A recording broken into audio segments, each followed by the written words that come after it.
ಇವತ್ತು ಅವ್ರ ಜೊತೆ ಒಂದೇ ಒಂದು ಸಿನಿಮಾ ಆ್ಯಕ್ಟ್ ಮಾಡಿದೆ. ಅದು ಒಂದೇ ಒಂದು ಸಿನಿಮಾದಲ್ಲಿ ಒಂದೇ ಒಂದು ಸೀನಲ್ಲಿ ಆ್ಯಕ್ಟ್ ಮಾಡಿದಂಥ ನೆನಪು ಅನುಭವ ನನಗೆ ನನ್ನ ಜೀವನ ಪರ್ಯಂತರ ಅದು ಸಾಕು. ನನಗೆ ವಿಷ್ಣು ಸರ್ ಅವ್ರ ಜೊತೆ ಆ್ಯಕ್ಟ್ ಮಾಡಿದ್ದೆ ಅಂತ ಹೇಳಿಕೊಂಡು ನಾನು ಕೊನೆ ಉಸಿರಿನ ತನಕ ಹೆಮ್ಮೆಯಿಂದಲೇ ನಾನು ಇರ್ತೀನಿ ಅನ್ನೋದಕ್ಕೆ ಅದು ಒಂದೇ ಒಂದು ಸೀನ್ ಸಾಕು. ಅವರ ಆಶೀರ್ವಾದ 25 ವರ್ಷಗಳ ನಂತರ, ಅದು ಮೂರನೇ ಸಿನಿಮಾ ನಂತರ 25 ವರ್ಷಗಳ ನಂತರನೂ ನನ್ನ ಜೊತೆ ಇದೆ ಅಂತ ಅನ್ನೋದಕ್ಕೆ ವಿಷ್ಣು ಸರ್ ಅವರು ಮತ್ತು ಆಪ್ತಮಿತ್ರ ಅನ್ನೋ ಸಿನಿಮಾ, ಈ ಸಿನಿಮಾದ ಜೊತೆಯಲ್ಲಿ ಕೊಂಡಿ ಹಾಕ್ಕೊಂಡಿರುವಂಥದ್ದು, ಲಿಂಕ್ ಆಗಿರುವಂಥದ್ದು, ಅವರು ನಮ್ಮಗಳ ಜೊತೆಯಲ್ಲಿ ಇರುವಂಥದ್ದು ಇದೆ ಗೊತ್ತಾ.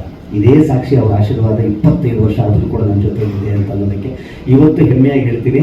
ಈ ಸಿನಿಮಾದಲ್ಲಿ ವಿಷ್ಣು ಸರ್ ಇದ್ದಾರೆ ಅಂತ ಹೇಳಲ್ಲ, ವಿಷ್ಣು ಸರ್ ಅವರ ಸಿನಿಮಾದಲ್ಲಿ ನಾನಿದ್ದೀನಿ. ಪಿಕ್ಚರ್